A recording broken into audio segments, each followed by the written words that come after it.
بسم اللہ الرحمن الرحیم۔ السلام علیکم۔ آج ہم بات کریں گے ہائپرتھائرائڈزم کی کہ ہائپرتھائرائڈزم کیا ہے۔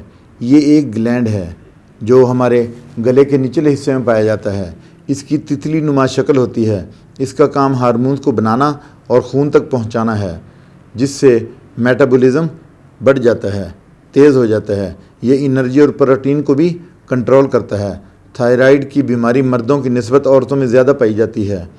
اسی طرح سے ہائپرتھائرائڈزم کے مریضوں میں T3 اور T4 کا لیول بڑھ جاتا ہے۔ اس کے سمٹمز کیا ہیں؟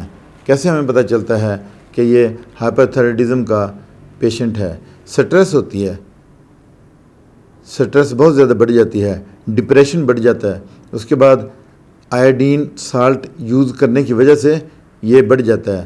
اس کے بعد سویابین پروڈکٹس استعمال کرنے کی وجہ سے بھی ہائپرتھائرائڈزم کی بیماری ہو جاتی ہے۔ اس کے بعد کولیسٹرول بڑھ جانے کی وجہ سے بھی یہ بڑھ جاتا ہے، اور گلوٹن فوڈ کی وجہ سے بھی یہ بڑھ جاتا ہے۔ جینیٹیکلی بھی یہ ہوتا ہے۔ اب ہم دیکھتے ہیں کہ ہومیوپیتھی میں اس کا کیا ٹریٹمنٹ ہے۔ سب سے پہلے آیوڈیم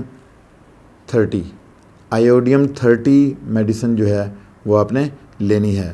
دوسرے نمبر پہ تھائرائیڈینیم کے نام سے بھی ایک میڈیسن ہے، 30 پوٹینسی میں آپ نے لینی ہے، تھائرائیڈینیم 30۔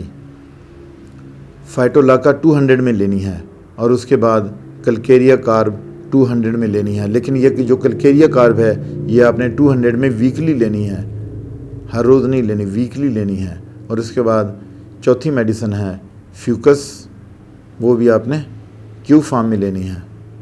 فیوکس کیو فارم میں جو میڈیسن پیشنٹ سے ریلیٹڈ ہے، ان میں سے کوئی ایک میڈیسن سلیکٹ کر سکتے ہیں اور آپ اسے لے سکتے ہیں۔ اس کے ساتھ ہی میں آپ سے اجازت چاہتا ہوں۔ اپنا خیال رکھیے گا۔ اللہ حافظ۔